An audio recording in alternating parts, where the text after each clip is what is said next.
प्रणाम, मैं हूं हिमांशु द्विवेदी और स्वागत है आपका हमारी खास पीढ़ी चर्चा में। चर्चा के तहत कल ही हमने वादा किया था, घटनाक्रम इतना महत्वपूर्ण है कि इस पर बात करना जरूरी है, अर्थात इजरायल और ईरान के बीच चल रहा संघर्ष।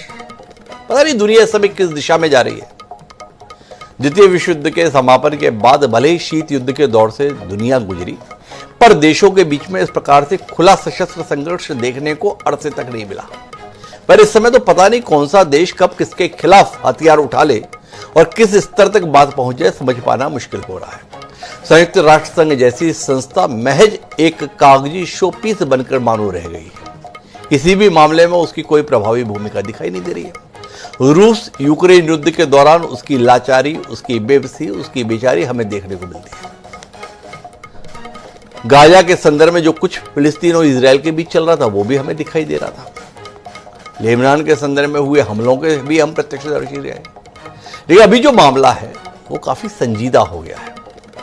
रूस यूक्रेन के संघर्ष से सहमा हुआ जहां अब इस बात को लेकर परेशान है कि इजरायल और ईरान के बीच में चल रही लड़ाई कहां जाकर रुकेगी। दोनों ही मुल्क एक दूसरे को बर्बाद करने पर आमादा है। तेल अवीव से लेकर तेहरान तक बम मिसाइलों का एक दूसरे के ऊपर चलना मानो आम बात हो गई है। ईरान और इजरायल के बीच ये संघर्ष भारत को खासतौर पर इसलिए परेशान करता है कि हमारे दोनों ही देशों के साथ काफी बेहतर रिश्ते लंबे अरसे से रहते आए हैं। इजरायल के संदर्भ में भी हमारी आत्मीयता है और ईरान भी मौके ब मौके हमारे साथ खड़ा रहा है। समझने की जरूरत इस बात को लेकर है कि आखिर ये संघर्ष किस तरीके से दुनिया पर और भारत पर प्रभाव डालने वाला है। इसको संदर्भ में विराम की स्थिति कब आ सकती है।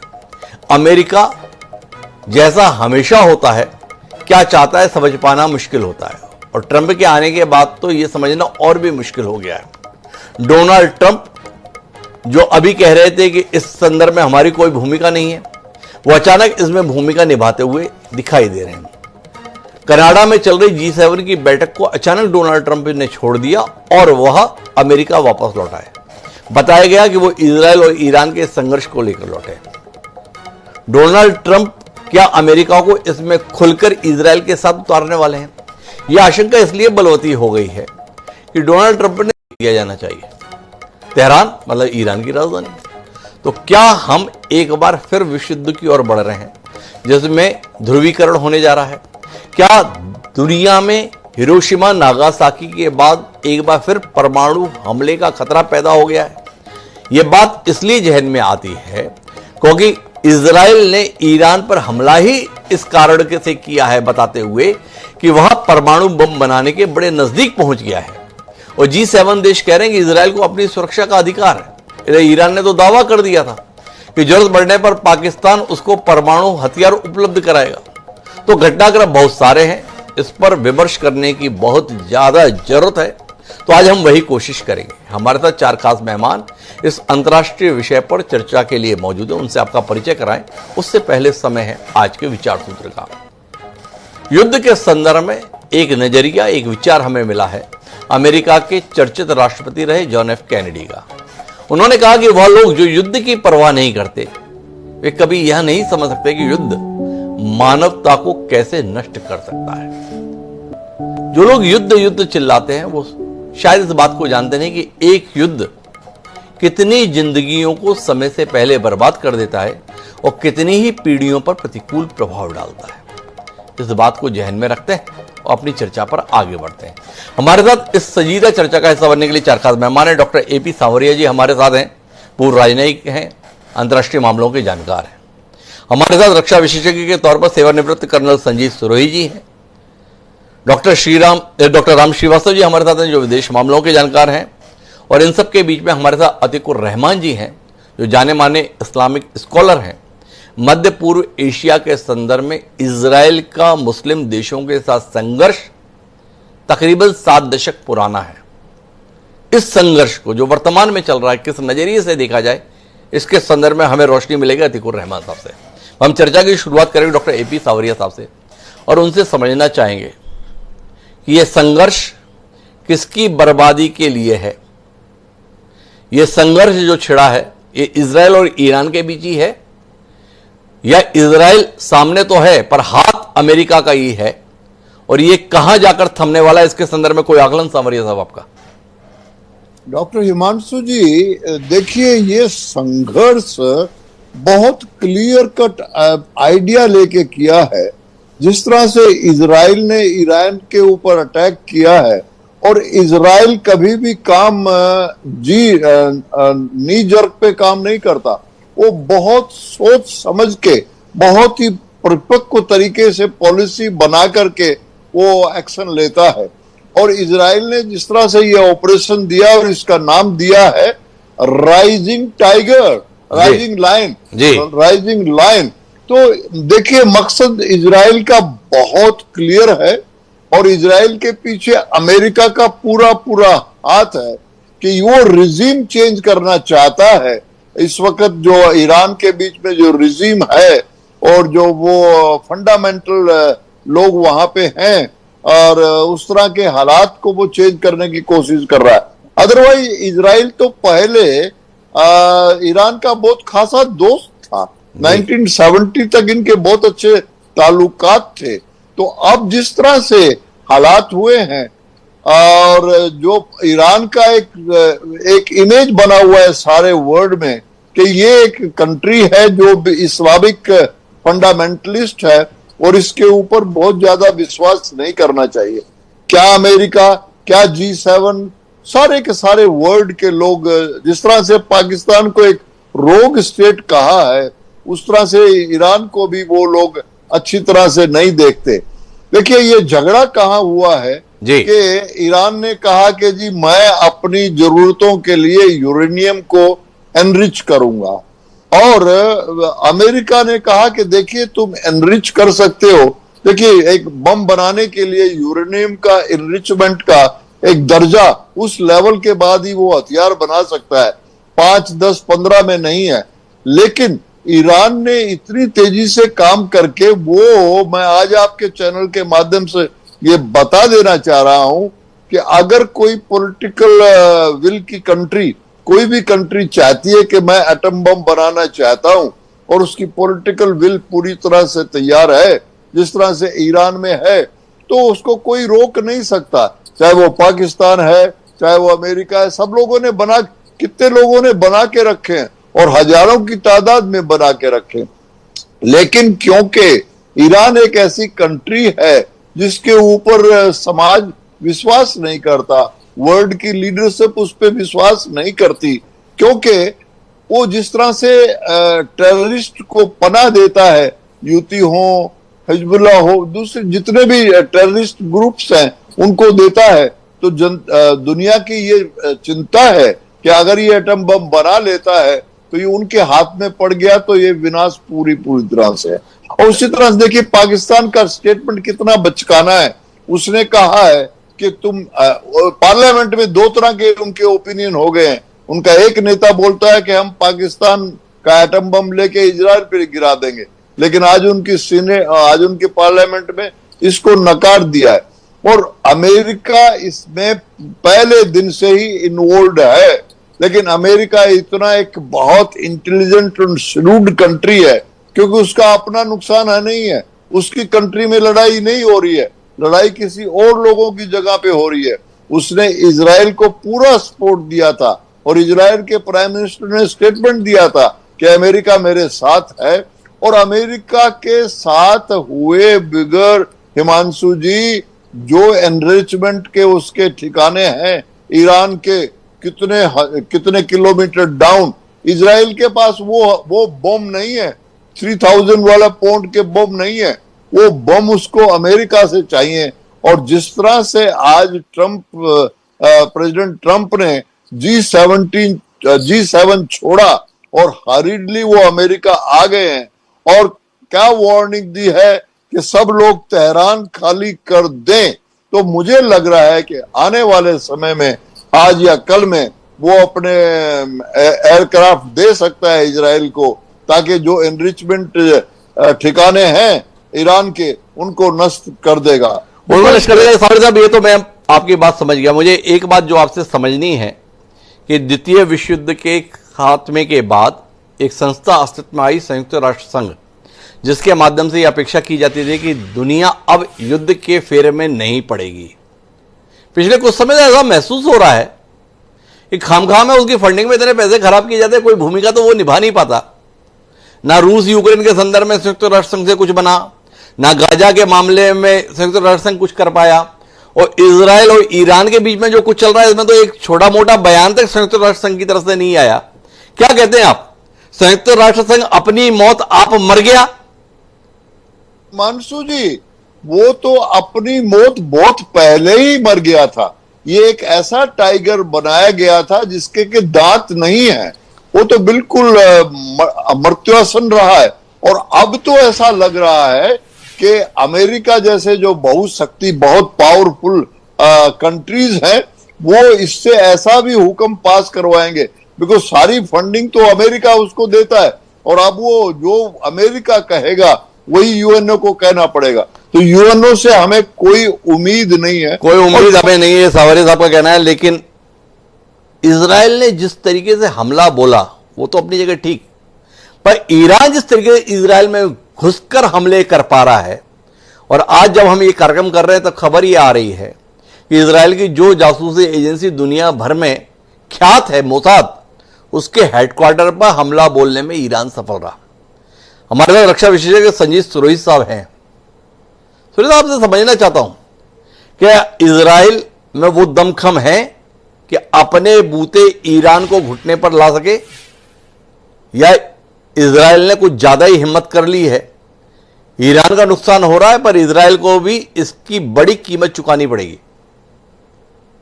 डॉक्टर हिमांशु जी, मैं आपको ये बता दूं कि इजराइल ने कोई नी जर्क रिएक्शन नहीं दिया है कि उसने डिसाइड किया है। ईरान ने पिछले सितंबर अक्टूबर से अपनी तैयारी पूरी कर ली थी, और उनका जो एक्सिस ऑफ रेजिस्टेंस है, जिनमें उनके प्रॉक्सीज हैं, जैसे हमास है, हिजबुल्ला है, हाउतीज हैं, और बाकी सीरिया में फोर्सेस थे, वो सब उनके जब बिल्कुल खत्म कर दिए इजराइल ने, हिजबुल्ला को बिल्कुल खत्म कर दिया, हमास को बिल्कुल खत्म कर दिया, सीरिया में तख्ता पलट गया, बशर असाद जो है वहां से चला गया। जब बशर असाद वहां से गया, उस समय इजराइल ने ये डिसाइड कर लिया था, क्योंकि जितना भी हथियार वगैरह सारे आते थे वो सीरिया के थ्रू जो हिजबुल्ला के पास और हमास के पास आते थे।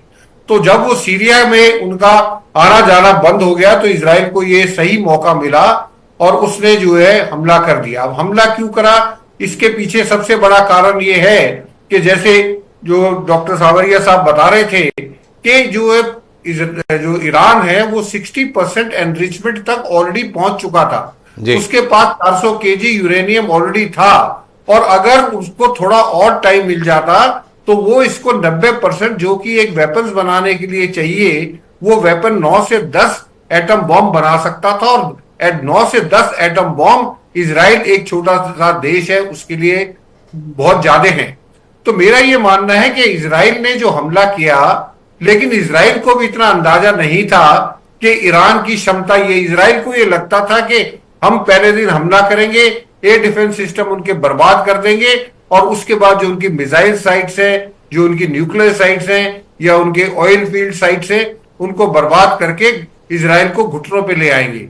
लेकिन वो नहीं हुआ, और उसके बाद ईरान जिस तरीके से मिसाइल्स का अटैक कर रहा है इजराइल के अंदर, क्योंकि इजराइल एक छोटा देश है, जनसंख्या बहुत कम है, उनके लिए इतने लोगों का मरना ही बहुत है।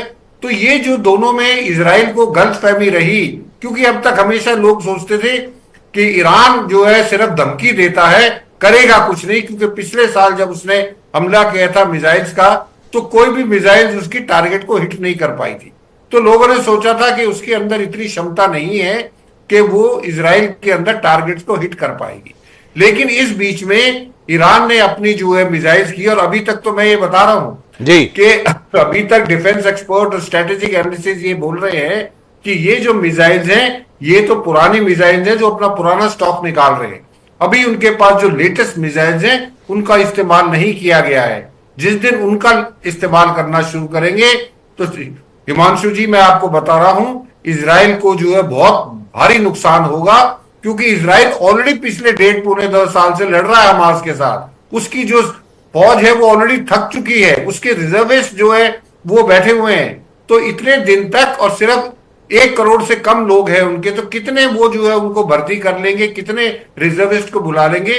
तो ये आने वाला समय बड़ा खतरनाक है। आने वाला समय खतरनाक, ये तो ठीक है सुरेश साहब। एक पहलू पे जो आपसे दृष्टि चाहिए इसमें, जब पहली बार ईरान पर इजराइल ने हमला किया तो अमेरिकी राष्ट्रपति डोनाल्ड ट्रंप ने इसे सीधे सीधे इजराइल की कार्रवाई बताया, इसमें अमेरिका का कोई रोल नहीं है, ये जाहिर किया। पर 5 दिन में डोनाल्ड ट्रंप का स्वर बदला हुआ है। डोनाल्ड ट्रंप कह रहे हैं ईरान ये लड़ाई जीत नहीं सकता। डोनाल्ड ट्रंप कह रहे हैं कि तेहरान को खाली कर दो। क्या आप ये आकलन कर पा रहे हैं कि ईरान के पलटवार ने अमेरिका को अपनी रणनीति बदलने के लिए बाध्य किया है और अब ये लड़ाई इजराइल और ईरान के बीच न रहते हुए अमेरिका इजराइल बनाम ईरान की ओर जाने के संकेत मिल रहे हैं? क्या आप बतौर रक्षा विशेषज्ञ ऐसी कोई संभावना देख पा रहे हैं? बिल्कुल हिमांशु जी, बिल्कुल मैं दे रहा हूं। आप ये देखिए कि जब भारत और पाकिस्तान का भी हुआ था तो पहले दिन जब स्ट्राइक हुई थी तो उनके वाइस प्रेसिडेंट जेडी वांस ने कहा था कि we have got nothing to do with it, और उसके बाद आप देख 3-4 दिन बाद जो है वो बयान देते हैं डोनाल्ड ट्रंप साहब के, हम पूरी रात मेरी एडमिनिस्ट्रेशन ने काम करके जो है मीडिएशन करा के सीजफायर करा। ये भारत जो अमेरिका सरकार है उनका डबल स्टैंडर्ड है, वो क्या बोलते हैं उनका कुछ भरोसा नहीं है, और डोनाल्ड ट्रंप साहब का तो बिल्कुल भरोसा नहीं है। ही इज टोटली अनप्रेडिक्टेबल जी। अब जो बोल रहे हैं कि जी हमें हमारा इससे कोई लेना देना है, ये बिल्कुल झूठ बोल रहे हैं। सिर्फ ये गुमराह करने के लिए, ईरान को डिसेप्शन प्लान के अतिरिक्त कि ये बताने के लिए कि ताकि ईरान अपनी जो मिसाइल साइट्स वगैरह उनको शिफ्ट ना कर दे, ये इंप्रेशन दिया गया डोनाल्ड ट्रंप साहब की तरफ से भी और बेंजामिन नेतन्याहू की तरफ से कि लड़ाई नहीं होने वाली है। डोनाल्ड ट्रंप साहब कह रहे हैं कि जी हमारा कोई मतलब नहीं है, हम तो जो है एग्रीमेंट करने जा रहे हैं। एतवार को एग्रीमेंट होना है जी। और उसको जो तीसरी जो 6th राउंड की टॉक थी वो मस्कट में होनी है, और फ्राइडे को इजराइल ने। तो ये जो है डोनाल्ड ट्रंप साहब का कहना कि हमारा इससे कोई मतलब नहीं, हम इन्वॉल्व नहीं है, ये सरासर झूठ है। अमेरिका की मर्जी के, अमेरिका की कोऑर्डिनेशन के, कोऑपरेशन के इजराइल की इतनी ताकत नहीं थी कि वो ईरान के ऊपर हमला कर देता। और अब जो है जब अमेरिका को ये लग रहा है कि इजराइल में भारी नुकसान हो रहा है, तो अब अमेरिका जो है डोनाल्ड ट्रंप साहब G7 समिट छोड़ के अमेरिका आए। और मैं आपको बता रहा हूं आज की रात और कल की रात जो ईरान के ऊपर भारी गुजरने वाली है। जो बार बार डोनाल्ड ट्रंप साहब कह रहे हैं तेहरान को खाली करो, बहुत बड़ा अटैक होने वाला है। उसमें इजराइल के साथ साथ अमेरिका भी उसमें इन्वॉल्व हो सकता है, क्योंकि अमेरिका तो वेट कर रहा है कि किसी तरह ईरान जो है उसके जो मिलिट्री बेसिस हैं मिडिल ईस्ट में किसी के ऊपर भी थोड़ा सा हमला कर दे तो अमेरिका को एक भारा मिल जाएगा ओवरऑल ऑल आउट स्ट्राइक करने का। ओवरऑल स्ट्राइक करने का। तो सुरेश साहब सीधे तौर पर संभावना देख रहे हैं और आने वाले 48 घंटे ईरान के लिए खासे मुश्किल भरे हो सकते हैं, ये सुरेश साहब का आकलन है। लेकिन इसके भारत के संदर्भ में पड़ने वाले प्रभाव पर हमें बात करनी है। डॉक्टर राम श्रीवास्तव जी हमारे साथ हैं, विदेश मामलों के जानकार हैं। भारत के लिए बड़े द्वंद्व की स्थिति है, सांप छछूंदर जैसी स्थिति में है भारत। ईरान के साथ भी बहुत अच्छे रिश्ते रखने के संदर्भ में हम बताते आए हैं, और इजराइल तो पिछले 5, 8, 10 साल से तो इतना करीबी हुआ है जैसे जाने कहां मेले के बिछड़े हुए भाई वापस मिल गए। क्या कहते हैं आप डॉक्टर राम श्रीवास्तव जी, इन हालात के बीच में हम क्या करें? हमारे जो संबंध हैं ईरान से भी बहुत अच्छे हैं, इजराइल से भी बहुत अच्छे हैं, अमेरिका से भी हम आंख से आंख मिलाकर बात कर सकते हैं, और पुतिन साहब से भी इसी तरह हमारी काफी पुरानी मित्रता है जो आज भी बरकरार है। ऐसे समय में मैं इसको सांप छछूंदर तो नहीं कहूंगा, बल्कि एक पॉलिटिकली तकनीकी भाषा में इसको एक सक्सेसफुल डिप्लोमेसी कहूंगा। कारण यह है हमारे लिए हमारे देश के इंटरेस्ट ज्यादा प्रमुख है। यही एक कारण है कि हमने ना तो अभी तक ईरान की कोई बुराई की है और ना इजराइल के आक्रमण का किसी तरह से हमने खुलेआम डिप्लोमेटिक भाषा में समर्थन किया है। लेकिन हम करें क्या? हमको तो ईरान से तेल लेना है, और हमारा जो एक योजना है जिससे कि हम यूरोप तक पहुंच सकेंगे अपने उसके लिए, तो उसकी भी योजना है। रहा सवाल ये, ईरान एक शिया देश है और सुन्नी और शिया की लड़ाई जो है बहुत सदियों से चली आ रही है। यही एक कारण है कि आतंकवादियों को उन्होंने संरक्षण देकर अपनी इमेज बिगाड़ रखी है। और दूसरा सबसे बड़ा कारण ये है, उन्होंने जिस तरह से कट्टरपंथियों का संरक्षण करके अपनी राजनीतिक जो पृष्ठभूमि है उसमें महिलाओं का दमन, मानवीय अधिकारों का हनन, ये सब वहां पैदा करके अपने देश में एक ऐसी इमेज बना रखी है जो आज की प्रगतिशील दुनिया में कोई मायने नहीं रखती। और सबसे ज्यादा खतरनाक चीज जो ये हुई है, खोमेनी साहब ने खुला खुला कहा है कि हमको, अगर हम इजराइल को दुनिया के नक्शे से हटा देंगे तो ये हमारा एक धार्मिक कर्तव्य होगा, जो कि बिल्कुल गलत है। आज की दुनिया में अगर अल्लाह ताला ने किसी को बनाकर भेजा है तो आपको अधिकार नहीं है उनको हटाने के लिए। यद्यपि ये जो झगड़ा है, जो यरूशलेम का झगड़ा है, यरूशलेम में तीनों धर्मों के पवित्र स्थान है, ईसाइयों के भी हैं, इस्लाम के भी हैं, यहूदियों के भी हैं। अगर इसको काफी समय पहले ही इजराइल के कब्जे के हटाकर इसको वेटिकन सिटी जैसा एक पवित्र स्थान अंतरराष्ट्रीय स्तर का बना दिया जाता तो ये नौबत ही नहीं आती। और रहा सवाल ये, इजराइल इतना आक्रामक क्यों हुआ है? इसलिए कि इजराइल को नष्ट करने की ईरान की जो योजना थी वो काफी लंबे समय से चल रही थी। और अब स्थिति ये है कि ईरान ने आज की तारीख में ये घोषणा कर दी है, सभी एयरलाइंस को कह दिया है कि किसी भी इजरायली नागरिक को इजराइल से बाहर ना भेजा जाए। इसका मतलब ये है, चाहे वो उनके लिए जीवन मरण का प्रश्न हो गया है। और यही डॉक्टर राम श्रीवास्तव जी, मैं जरा भारत की भूमिका के संदर्भ में आपसे बात करना चाहता हूं। हम वसुधैव कुटुंबकम की परंपरा के वाहक, हम जो फिर से विश्व गुरु हो जाना चाहते हैं, हम जो बुद्ध के करुणा के संदेश को दुनिया में फैलाना चाहते हैं। और आप हमारे साथ समीक्षा में बता रहे हैं, ईरान वो देश जो आतंकियों को पोषित करता है, वो देश जो महिलाओं की सुरक्षा का दमन करता है, वो देश जो हिंसा में विश्वास रखता है, एक ऐसा मुल्क जो मानवीय मूल्यों की दृष्टि से हर गलत काम करने में संलिप्त है आपके अनुसार, उसके साथ बेहतर रिश्ते बनाए रखने के लिए हम इतने व्याकुल हैं? नैतिकता को बिल्कुल ही छोड़ चुके क्या हम जब आजाद हुए थे तब तक से लेके अब तक हम सही को सही और गलत को गलत कहने वाले रूप में अपने आप को प्रस्तुत करते थे। अचानक ये कौन सा दृष्टिकोण हो गया? भले ही गलत हो पर उससे हमारा नुकसान हो जाएगा, इसलिए हम गलत नहीं कहेंगे, इसलिए हम गलत के साथ भी खड़े रह लेंगे। थोड़ा इस बार रोशनी दीजिए ना श्रीवास्तव साहब, ये कौन सी नीति है और इस नीति से हम दुनिया के बीच में भारत को कहां खड़ा करना चाहते हैं? देखो, जियो पॉलिटिकल स्थिति देखने के बाद हमारे प्रधानमंत्री ने पुतिन से क्लियर कट कहा, आज का युग युद्ध का नहीं है। आज के युग में हमको डायलॉग और डिप्लोमेसी के आधार पर आपसी जो समन्वय बनाए रखना चाहिए और विवादों को दूर करना चाहिए। लेकिन जब पाकिस्तान के साथ बात हुई, उसने हमारे ऊपर, हमारे एक तरह अस्मिता के ऊपर हमला किया, आतंकवाद का हमला किया, हमने उसको जवाब दिया कि नहीं दिया? यद्यपि हम बुद्ध की नीति को फॉलो करते हैं, पर इसका मतलब ये नहीं है कि हम कभी जो है, अगर हम पर कोई आक्रमण करेगा तो हम उसको चुपचाप सहन कर लेंगे। एक जमाने में हिंदुस्तान को सोने की चिड़िया कहा जाता था। राम श्रीवास्तव जी, आप तो सीधे तौर पे ये बताओ, सही कौन है? इजराइल सही है, ईरान सही है, भारत किसके साथ खड़ा है या कहां पर अड़ा है? भारत अपने आप खड़ा हुआ है और भारत को किसी के साथ जाने की आवश्यकता नहीं है। यही सच्ची एक डिप्लोमेसी है। रहा सवाल ये कि हमको तो दिख ये रहा है कि इजराइल ने ईरान पर आक्रमण किया, ईरान ने इजराइल पर आक्रमण किया, लेकिन इसके पीछे जो मंशा है वो वही मंशा है जो इराक में सद्दाम हुसैन को हटाने के लिए थी। तब कहा गया था कि वेपन्स ऑफ मास डिस्ट्रक्शन इनके पास है, निकले क्या? गद्दाफी को क्यों हटाया? इराक को क्यों हटाया?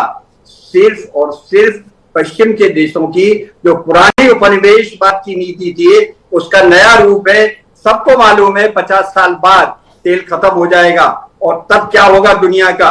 अमेरिका ने अपने यहाँ अलास्का में तेल का भंडार बना के रखा हुआ है और वो उनकी सबकी नजर जो है ईरान के तेल पर है। ईरान के तेल पर है, ये कहना है। लेकिन ईरान पर हमला हुआ जब इराक के संदर्भ में संघर्ष की स्थितियां थी, कुवैत के संदर्भ में, तो सद्दाम हुसैन इजराइल पर अपनी मिसाइलें दाग रहे थे इस उम्मीद के साथ कि बाकी इस्लामिक देश उनके साथ जुड़ जाएंगे।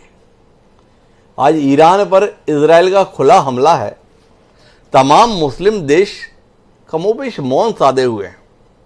क्या कहते हैं अतिकुर रहमान साहब, ईरान वाकई सब तरफ से खारिज हो गया?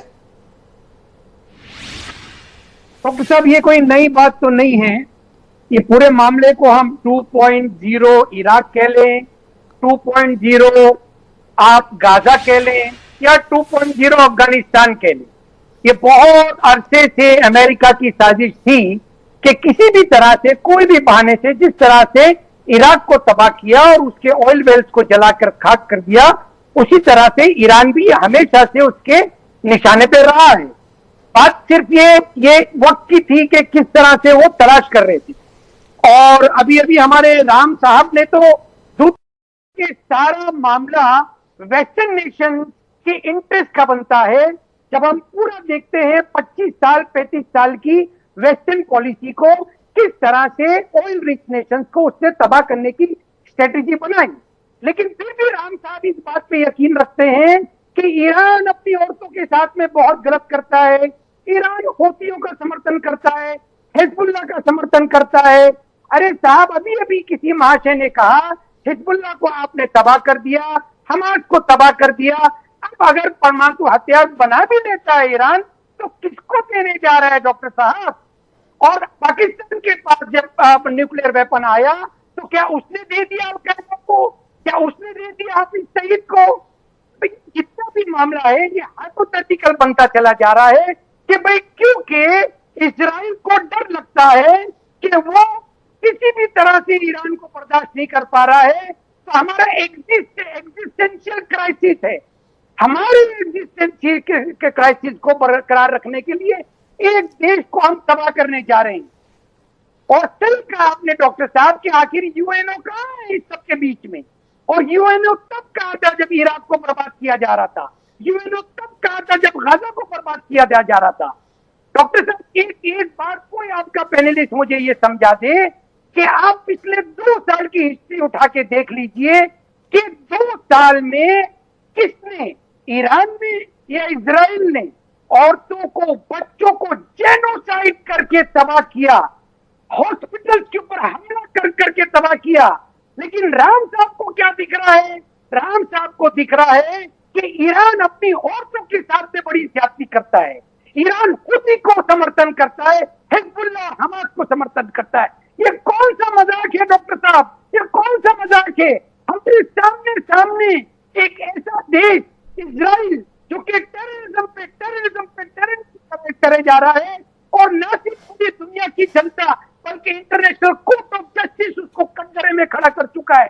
लेकिन नहीं, आज अगर गलत है तो ईरान है। नहीं, आज गलत है तो ईरान है। मेरा सवाल अभी भी अनुत्तरित है रहमान साहब, कि जो तमाम इस्लामिक देश हैं वो ईरान के साथ खड़े होने में संकोच क्यों कर रहे हैं? हम अरसे से देखते आ रहे हैं कि मध्य पूर्व के जो देश हैं एक एक करके तबाह होते जा रहे हैं, जितने भी देश हैं। अब अगला नंबर ईरान का, क्या आप उम्मीद करते हैं कि सऊदी अरब अगला नंबर होने वाला है? क्यों ये तमाम इस्लामिक देश ईरान को अलग थलग छोड़ रहे हैं? क्या ये शिया सुन्नी विवाद के तहत है कि एक शिया बहुल इलाका है ईरान, इसलिए ऐसा है, या कुछ और आप इसमें देख पा रहे हैं? क्योंकि ईरान पर इजराइल के हमले की वैसी प्रतिक्रिया देखने में नहीं आ रही जो अमूमन इजराइल की ऐसी किसी भी कार्रवाई के संदर्भ में अतीत में देखने में आती थी। बिल्कुल अलग थलग दिख रहा है ईरान।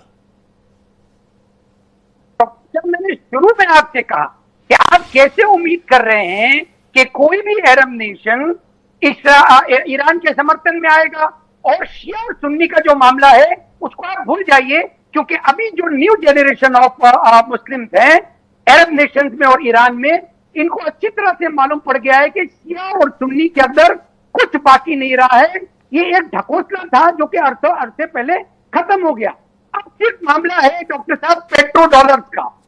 सऊदी अरेबिया से लेके तमाम जितने भी ऑयल रिच नेशन थे, अरब नेशन थे, ओआईसी के, वो ईरान के समर्थन में कभी नहीं आएंगे, क्योंकि उनको अपनी साख को अमेरिका के साथ में खत्म नहीं करना है। क्योंकि अमेरिका से दुश्मनी मोल लेना वो एफोर्ड नहीं कर सकते हैं। उनका ऑयल रिच जितना भी मामला है वो पेट्रोल डॉलर पे डिपेंड करता है। शिया सुन्नी का सवाल ही नहीं है, शिया सुन्नी का सवाल ही नहीं है। अच्छा रहमान साहब, एक बात और बताइए, टी से तेल अवीव और टी से तेहरान, तबाही कहां पर होने जा रही है, तेहरान में या तेल अवीव में? क्या देख पा रहे हैं आप आने वाले समय को? नहीं, जैसा मैंने पहले कहा डॉक्टर साहब कि ये 2.0 गाजा कह लीजिए, 2.0 इराक कह लीजिए, क्या 2.0 अफगानिस्तान, थोड़ा सा वक्त लग सकता है।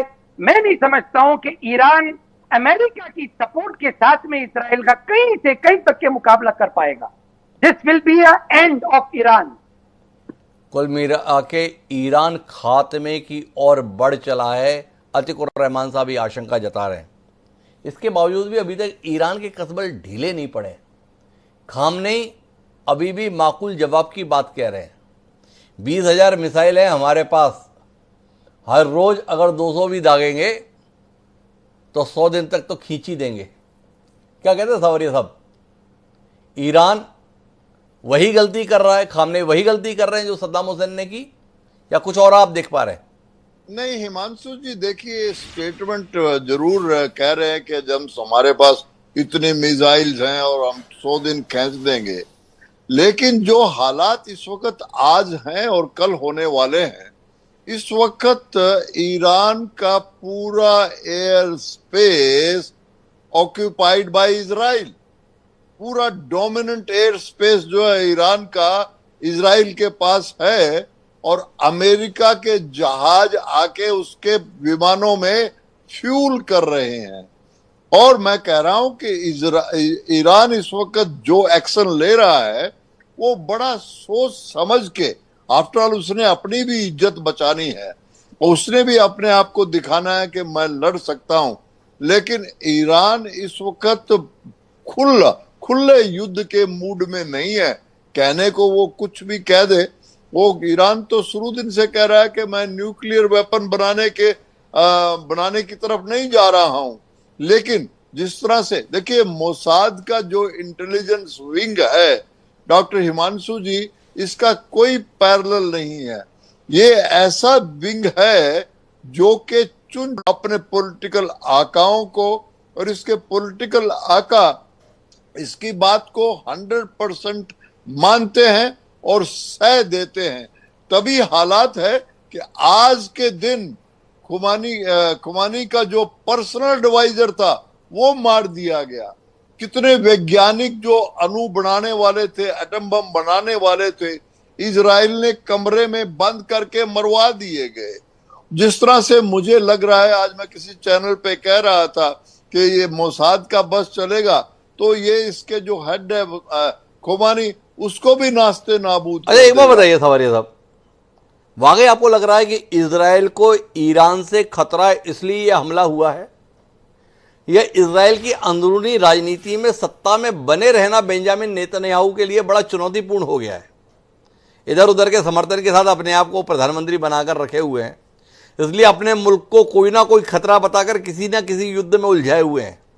क्या कहते हैं आप, वाकई इतना बड़ा खतरा था, या खतरा दिखाकर अपने आप को सत्ता में बनाए रखने की कोशिश के चलते लगातार दुश्मनी का विस्तार कर रहा है इजराइल? बिल्कुल हिमांशु जी, बिल्कुल आपने सटीक एनालिसिस किया है। देखिए खतरा तो जरूर है, बिकॉज ईरान मैं कह रहा हूं 79 तक ईरान और इजरायली गड्डम दोस्त थे जी। मोसाद जो है इसकी सारी इंटेलिजेंस विंग को तैयार करता था, लेकिन धीरे धीरे जिस तरह से सत्ता परिवर्तन हुआ है, इसमें मल्टीपल फैक्टर कर रहे हैं। जो ये राइजिंग लाइन जो अभी इन्होंने शुरू किया है, वो खाली इजराइल का खतरा नहीं है, इसके पीछे पूरा यूरोपियन कंट्रीज, अमेरिका, उनका हित साधा हुआ है, और वो इजराइल को एक स्टूर बना रहा है, एक स्टूज बना के कह रहा है कि तुम चलो। अब आप कह रहे हैं कि आपने पूछा एक मेरे पैनलिस्ट भाई से कि क्या ये अमेरिका का रुख बदल गया? नो, अमेरिका को तो पहले दिन से जब ये अटैक हुआ तो अमेरिका की सह पे ही हुआ। मिस्टर ट्रंप ने उसको कहा कि तुम करो, और ये इजराइल के प्राइम मिनिस्टर ने पूरा ओपन जनरल टीवी पे आके बताया, और बाद में वो मुकर गए, उनकी आदत है। लेकिन जिस तरह से हालात बिगड़े हैं, जिस तरह से ईरान अटैक कर रहा है, देखिए ईरान की इस वक्त स्थिति बहुत दयनीय है। पाकिस्तान जो उनका सपोर्ट करने की कह रहा था कि मैं इजराइल के ऊपर एटम बम फेंक दूंगा, आज ही उसकी पार्लियामेंट में उनके दूसरे मिनिस्टर ने कह दिया हम ऐसा कुछ करने वाले नहीं है। और जो ईरान, देखिए मैं ये कहना चाह रहा हूं कि ईरान को मुझे एक शाबाशी देनी पड़ेगी। ईरान की जनता इस वक्त जो है वो एक मुठ होकर के उसके साथ खड़ी हो गई है, वहां की सत्ता के साथ खड़ी हो गई है, और ये एक कैरेक्टर है कंट्री का। तो ईरान इस युद्ध को ज्यादा देर नहीं चला पाएगा, और मुझे लगता है कि आने वाले कुछ 24 घंटे से 48 घंटे में ही वो जो समझौता कर रहे हैं कि तुम यूरेनियम एनरिचमेंट जो है वो 5-10% ही करो, लेकिन मैं फिर आपको बता रहा हूं कि उनका इंफॉर्मेशन बिल्कुल सही है। ईरान 60-70 ऑलरेडी ऊपर कर चुका है, और अब देखिए ईरान के जो बिजली के पैदा करने के जो स्थान है उनको खत्म कर रहा है, उनको खत्म कर रहा है, ये कहना है। पर मैं सुरेश साहब आपके पास आना चाहता हूं। यूरेनियम के संदर्भ में अपनी नीति में बदलाव ले आया ईरान। परमाणु बम बनाने के संदर्भ में तो वो पहले से ही कर रहे हैं, हम तो बना ही नहीं रहे। हम तो शांतिपूर्ण उद्देश्य से, विकास कार्य की दृष्टि से परमाणु कार्यक्रम चलाए हुए हैं। मान जाएगा इतने में इजराइल, या मान जाएगा अमेरिका? वो नेतन्याहू तो बोल रहे हैं अयातुल्ला अली खमनेई की मौत के साथ जंग खत्म होगी। क्या कहते हैं आप? जैसे सद्दाम हुसैन के साथ खत्म हुआ इराक का मसला, खमनेई की मौत का समय आ गया है। यह बताना चाहता है इजराइल, ये बताना चाहता है अमेरिका। हिमांशु जी, ये एक ऑप्शन है इजराइल के पास, और ये इजराइल पहले ही ये ऑप्शन जो है एक्सरसाइज करना चाहता था, लेकिन अमेरिका को ये डर था कि अयतुल्ला अली खमैनी को मारने से कहीं हालात और ज्यादा खराब ना हो जाएं, तो इसलिए इस ऑप्शन को उन्होंने इजराइल को एक्सरसाइज नहीं करने दिया। लेकिन बेंजामिन नेतन्याहू ने कई दफे ये कहा है कि हमारे पास ये जो है एक ऑप्शन है और हम इस ऑप्शन को एक्सरसाइज करके लड़ाई बंद कर दें। उनका ये मानना है कि अगर अयतुल्ला अली खमैनी को अगर जो है मार दिया गया तो ये जंग वहीं पे रुक जाएगी, क्योंकि जो भी नेक्स्ट आदमी आएगा वो जो है इसको नेगोशिएशन करने के लिए तैयार हो। अच्छा, एक बार बताइए सुरेश साहब, आप पिछले दौर की बातचीत में बोल रहे थे कि अगले 48 घंटे ईरान पर बहुत भारी पड़ने वाले हैं, और अतीत में हम खबरें देखा करते थे और स्वयं इस पर मुग्ध हुआ करते थे कि इजराइल के पास ऐसा डिफेंस सिस्टम है कि परिंदा भी पर नहीं मार सकता, मिसाइल की तो बात क्या है। ऐसा उन्होंने अभेद अपने आप को बना रखा है कि कोई उनका कोई नुकसान नहीं कर सकता। पर खबरें अब लगातार आ रही हैं, ईरान से चलने वाली मिसाइलें उनके डिफेंस सिस्टम को भेदते हुए उनके घरों पर गिर रही हैं, उनकी इमारतों पर गिर रही हैं, उनके सरकारी प्रतिष्ठानों पर गिर रही हैं। और अभी जब कार्यक्रम के लिए आपके साथ बात कर रहा हूँ, खबर तो यह आई कि मोसाद के हेडक्वार्टर, जैसे मोसाद की अपन इतनी तारीफ करते हैं, उस हेडक्वार्टर पर भी मिसाइल जाकर गिर गई है। क्या कहते हैं बतौर रक्षा विशेषज्ञ आप, ईरान की ताकत को कुछ कम आंक लिया गया या इजराइल की ताकत को कुछ ज्यादा आंक लिया गया? दोनों बातें आपकी हिमांशु जी, बिल्कुल दोनों ही बातें आपकी बिल्कुल सही हैं, वे आपका आंकलन बिल्कुल सही है। लेकिन मैं आपको ये बताऊं कि कोई भी वेपन सिस्टम होता है उसकी अपनी लिमिटेशन होती है, उसकी अनलिमिटेड जो पोटेंशियल नहीं होता उसका। अगर उसको जो है ईरान जो आयरन डोम बनाया है उसकी एक क्षमता है कि इतनी मिसाइल आने तक वो रोक सकता है। उससे ज्यादा अगर मिसाइल आएंगी तो वो उसको जो है सबको नहीं रोक पाएगा, और कोई ना कोई एयर डिफेंस सिस्टम में मिसाइल जो है निकल जाएगी और वो जाके उसको हिट कर देगी। ऐसा नहीं है कि ईरान ने अगर 300 मिसाइल दागी है तो 300 की 300 हिट हो गई है, नहीं, ऐसा नहीं है। हो सकता है सिर्फ 10% हिट हुई हो, लेकिन वो जो 10% है, वो जो 30 मिसाइल हैं, उन्होंने इतना ज्यादा नुकसान कर दिया। तो ये कोई भी दुनिया का कोई भी आप जो है डिफेंस सिस्टम ले लें, कोई ऐसा डिफेंस सिस्टम दुनिया में नहीं बना जिसको जो है जो बिल्कुल आपको जो है बिल्कुल प्रोटेक्टेड रखेगा। हर सिस्टम की लिमिटेशन है, और उस लिमिटेशन से जब ज्यादा अटैक होगा तो वो सिस्टम उसको नहीं कर पाएगा। Number one. नंबर टू, ये भी बात आपकी बिल्कुल सही है कि जो है असेसमेंट जो है इसराइल ने नहीं, जो दुनिया ने असेसमेंट की या इवन अमेरिकन ने असेसमेंट की थी कि ईरान जो है इतना ज्यादा नहीं कर पाएगा, क्योंकि उनको लगता था कि जब पिछले साल कुछ नहीं कर पाया तो अगले जो 6 महीने या 8 महीने गुजरे उसमें क्या कर पाएगा। लेकिन ईरान, जब कोई आदमी एक काम करता है उसमें फेल हो जाता है तो फेलियर आदमी को बहुत चीजें सिखाती है, और ईरान ने जब पिछले साल हमला किया उससे बहुत चीजें सीखी, जो इजराइल के जो डिफेंस के एयर डिफेंस सिस्टम में जो गैप थे उनको जो है आंकलन किया, और उसके बाद ये हमला किया। तभी ये जो है इतनी बर्बादी इजराइल में हुई है। ये इजराइल को भी अंदाजा नहीं था कि इतनी ज्यादा बर्बादी होगी। हिमांशु जी, तो क्या आपका मानना है कि इजराइल की यह बर्बादी इस युद्ध को लंबा खिंचवा देगी? अगर इजराइल को नुकसान पहुंचा पाने में ईरान नाकाम रहता तो शायद युद्ध जल्दी थम सकता था, पर ईरान की इजराइल के भीतर हमला करने पाने की ये जो शक्ति दिख रही है, सामर्थ्य दिख रहा है, इसलिए ये युद्ध अभी लंबा भी चलेगा और भीषण भी रहेगा। आपकी बात से मैं पूरा 100% सहमत हूं कि अगर इजराइल को ये लगता था कि पहले स्ट्राइक में या एक दो स्ट्राइक में जो है इजराइल जो ईरान है घुटनों पे आ जाएगा, पर जिस हिसाब से ईरान लड़ रहा है ये लड़ाई लंबी खींचेगी। और इसमें मैं ये कह रहा हूं कि भगवान ना करे ऐसा हो, अगर इजराइल को ये लगा कि उनका ज्यादा नुकसान हो रहा है तो इजराइल एक न्यूक्लियर स्टेट है, एक न्यूक्लियर कंट्री है, वो जो है हिचकिचाएगा नहीं, वो बाकी देशों की तरह नहीं है जो 100 दफे सोचेगा। अगर उसको लगेगा कि उसका एग्जिस्टेंशियल क्राइसिस है, उसके अस्तित्व की अब लड़ाई है, अस्तित्व का थ्रेट है, तो हो सकता है वो न्यूक्लियर स्ट्राइक भी कर देगा। तो न्यूक्लियर स्ट्राइक भी कर देगा। अब यहीं पर सवाल खड़ा होता है, G7 देशों ने संयुक्त वक्तव्य जारी किया जिसमें इजराइल के द्वारा ईरान पर की गई कार्रवाई को जायज ठहराया, और यह कहा गया कि इजराइल को अपनी रक्षा करने का अधिकार है। इजराइल और ईरान परस्पर दुश्मन की भूमिका में है। इजराइल परमाणु शक्ति संपन्न है। ईरान भी अगर परमाणु शक्ति संपन्न होने की कोशिश कर रहा है तो इजराइल को आत्मरक्षा का अधिकार है, तो ईरान को अपनी रक्षा करने का क्यों अधिकार नहीं है? विश्व कूटनीति के मंच पर इसके संदर्भ में मौन क्यों है? डॉक्टर राम श्रीवास्तव इस पर कुछ रोशनी देना चाहेंगे? इजराइल को अधिकार है अपनी रक्षा करने का, हमला इजराइल कर रहा है, तो ईरान को क्या है? अपने नागरिकों को मरने के लिए छोड़ दे, अपने कमांडर्स को मरने के लिए छोड़ दे, और खुद को निपटाने के लिए छोड़ दे। क्या कहते हैं डॉक्टर राम श्रीवास्तव? देखिए, सम्राट को नहीं दोस्त उठाएं। आप में इतनी ताकत है तो आप बिल्कुल बना सकते हैं, जैसा हमने हिंदुस्तान ने बनाया, बना के बता दिया। लेकिन हमारी अपनी पॉलिसी है, हम उसका उपयोग नहीं करेंगे। लेकिन इसका मतलब ये भी नहीं है अगर कोई हमारे ऊपर आंखें दिखाकर और न्यूक्लियर बॉम्ब या उसका कोई नाभिकीय शस्त्र का किसी तरह से भी, कई तरह के होते हैं, उनका उपयोग करेंगे तो हम चुपचाप नहीं रहेंगे। देखिए, ये जो फिलॉसफी है वार की, उसमें बहुत सारे पैरामीटर हैं।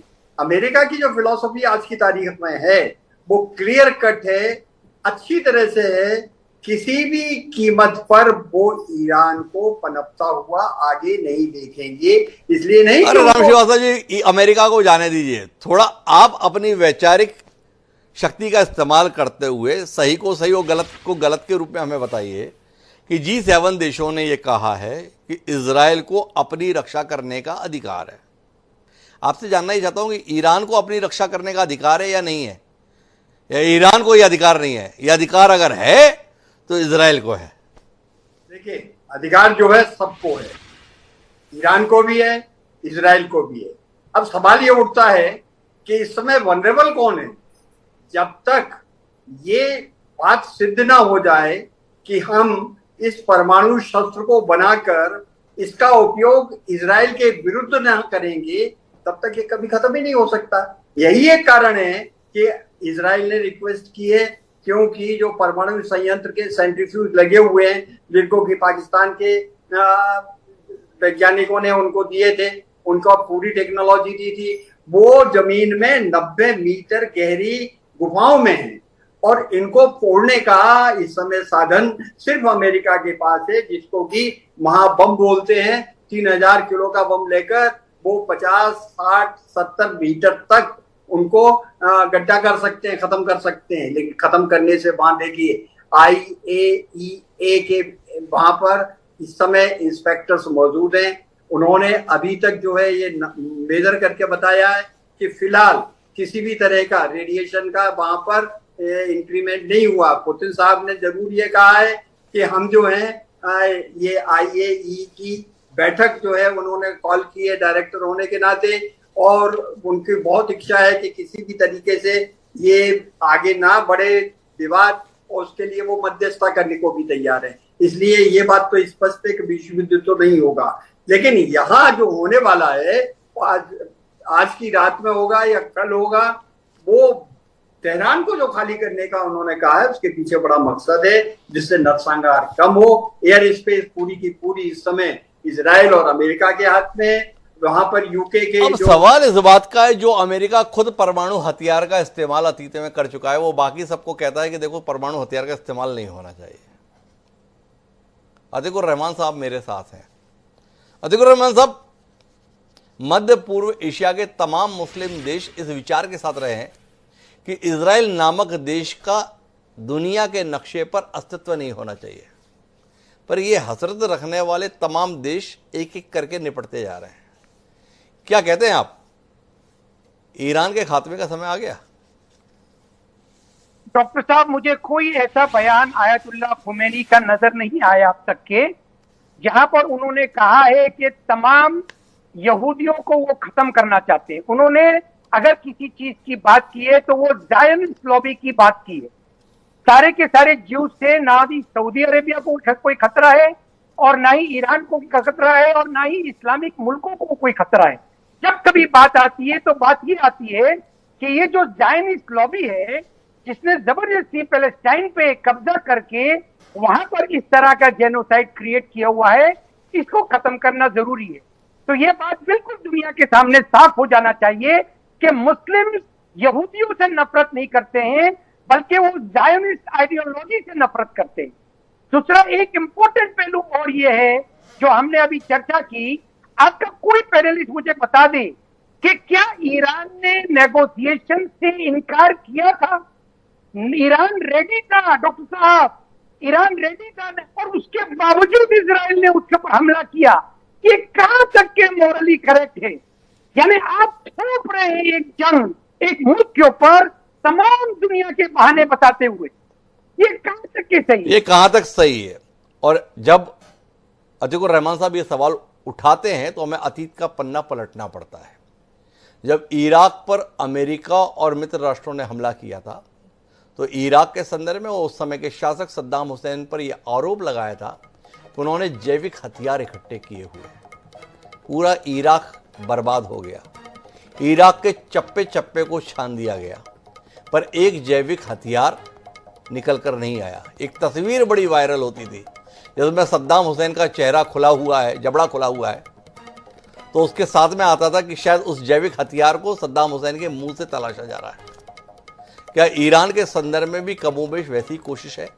या एक मुल्क जो हजारों साल की सभ्यता का वाहक रहा है, किसी समय ईरान को फारस के तौर पर देखा जाता था, बड़ी समृद्ध विरासत इसकी रही है, उस विरासत के दुनिया के नक्शे से मिटाने के लिए ये सारा उपक्रम हो रहा है। और ये उपक्रम आने वाले समय में दुनिया को किस मोड़ पर ले जाएगा? क्या जिनमें ताकत है उन्हीं को जीने का अधिकार रह जाएगा और बाकी सबको जीने का अधिकार नहीं रहेगा? ये सवाल भी खड़ा हो जाता है। आने वाले समय में इसका उत्तर मिलेगा, लेकिन इतना तय है कि दुनिया का शक्ति संतुलन गड़बड़ा रहा है। जब अमेरिका और USSR के रूप में दो ध्रुव थे तो कम से कम दुनिया इस प्रकार की हिंसा से बची रहती थी। ये शक्ति संतुलन का गड़बड़ाना नए शक्ति संतुलन की जरूरत का एहसास करा रहा है। क्या दुनिया इस पर विचार करेगी? ये सवाल है। लेकिन आप सभी मेहमानों का बहुत बहुत धन्यवाद हमारे साथ इस चर्चा का हिस्सा बनने के लिए। समय है अब आज के शेर का।